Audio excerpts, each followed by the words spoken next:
अस्सलाम वालेकुम। इमरान खान ने अब पंजाब के अंदर एक ऐसा पत्ता फेंक ही दिया है जिस पत्ते ने ना सिर्फ इस्टेब्लिशमेंट के अंदर मौजूद काली बेरों की चीखें निकलवा कर रख दी हैं, बल्कि अब पीडीएम को भी समझ नहीं आ रही कि जो वो पंजाब के अंदर कब्जा करना चाह रहे थे और इमरान खान को शिकस्त देना चाह रहे थे, वो किस तरह से इमरान खान ने फतह में तब्दील कर ली है। और इमरान खान ने अब जो फैसला किया है, अब जो बयान जारी किया है, उस बयान ने पीडीएम की उम्मीदों पर किस तरह से पानी फेर दिया है और नून लीग सख्ते में आ गई है और मरियम नवाज की चीखें निकल कर रह गई हैं। ये सारी तफसीलात इमरान खान के एक फैसले की सूरत में सामने आई हैं और वो फैसला आपको बताएंगे। आज की इस वीडियो में आपको थोड़ी सी डिटेल बता देते हैं कि पहले पंजाब के हवाले से पंजाब में किस तरह से इमरान खान ने जीत अपने नाम कर ली और पंजाब में किस तरह से इमरान खान ने उन चेहरों को भी बेनकाब कर दिया है जो अब तक नकाबों के अंदर छुपे हुए थे, जो पाकिस्तान के खिलाफ फैसला करने की कोशिश करते थे, जो पाकिस्तान के खिलाफ पॉलिसी बनाने की कोशिश करते थे। अब आकर वो चेहरे भी इमरान खान ने बेनकाब कर दिए हैं। लेकिन इससे पहले थोड़ा सा जो पंजाब की सियासी सूरत है, पीडीएम की जो चीखें निकली हैं, इस पर एक नज़र डालनी होगी। इमरान खान ने अपने रावलपिंडी का जलसा जिसमें लाखों लोग मौजूद थे वहां असम्बलियां तहलील करने का कहा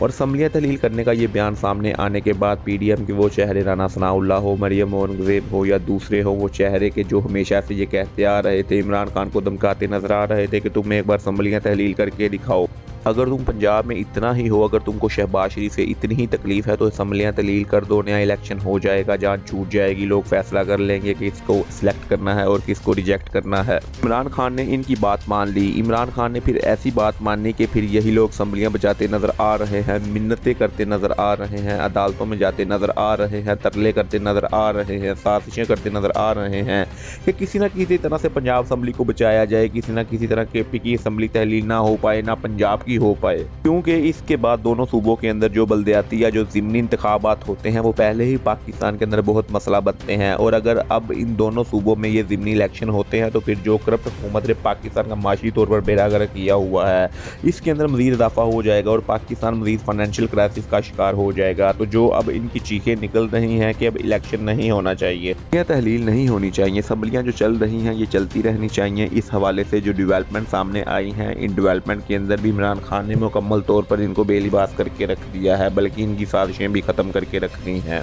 परवेज़ इलाही को इन्होंने बड़ा मुतनाज़ बनाया है कि परवेज़ इलाही असम्बलियाँ नहीं तोड़ेगा या तहलील नहीं करेगा। असम्बली को इस हवाले से भी बड़े बयान चलते रहे हैं। जरदारी सिंध को छोड़कर लाहौर आकर बैठ गया है। इसके बाद जो दूसरे अहम रहनुमा थे वो चौधरी शुजात से मिलते रहे और चौधरी बरदरान से मिलते रहे, मिन्नतें करते रहे, मगर जरदारी को फिर भी नाउमीदी का सामना करना पड़ा और इसकी दाल यहाँ नहीं गली। परवेज़ इलाही के हवाले से तो यहाँ तक बुजुर्गों ने कह दिया था कि हम इसकी तो गारंटी दे देंगे, मगर जो चौधरी मोहन्नस इलाही है वो हमारे हाथ के अंदर नहीं है। और फिर मोहन्नस इलाही का हाथ में ना होना ही दरअसल इमरान खान को सबसे ज़्यादा फ़ायदा दे गया है। परवेज़ इलाही को बड़ी अच्छी तरह से अंदाज़ा हो गया है कि हमारे पास बस 10 सीटें हैं, हमने अगर पीडीएम के साथ खड़ी होने की कोशिश की तो हमारी सियासत पहले ही खत्म हो गई थी, तो इमरान खान ने हमारी सियासत बचाई थी। अब अगर हमने गलती की तो अब सारी ज़िंदगी के लिए चौधरियों की सियासत खत्म हो जाएगी और फिर चौधरी परवेज़ इलाही को किसी ने मुँह नहीं लगाना और किसी ने इनको सपोर्ट नहीं करना और ना ही किसी ने इसी को वोट देना है। यही वजह थी कि चौधरी परवेज़ इलाही को मजबूरन इमरान खान के साथ खड़ा होना पड़ा, क्योंकि इमरान खान के जो फैसले होते हैं वो आने वाले वक्त के लिए होते हैं। इमरान खान एक इंटेलिजेंट बंदा है, वो आने वाले दिनों या आने वाले हफ्तों को नहीं बल्कि आने वाले 6 महीनों को देखता है। इमरान खान ने बड़े परफेक्ट टाइम के ऊपर जब राना सनाउल्लाह मिन्नतें कर करके थक गया, मरियम औरंगजेब मिन्नतें कर करके थक गई कि आप असम्बलियाँ तहलील करके दिखाओ, हम नया इलेक्शन करवा देंगे,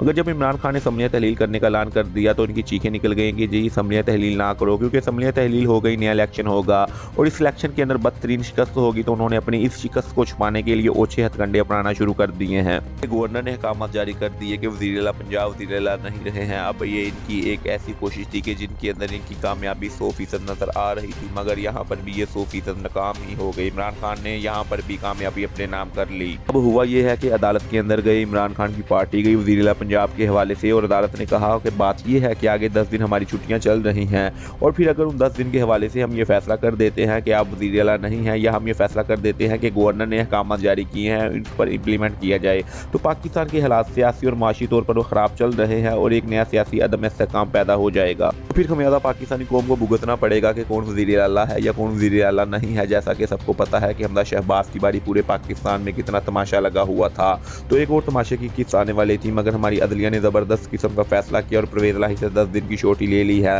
और 10 दिन की ही छोटी गवर्नर पंजाब से भी ली है कि 10 दिन के आप इनको नाअहल नहीं करेंगे और वज़ीर आला पंजाब से छोटी ली है कि आप 11 जनवरी तक किसी भी सूरत में असम्बली तहलील नहीं करेंगे। तो परवेज़ इलाही ने आमीन कह दिया है।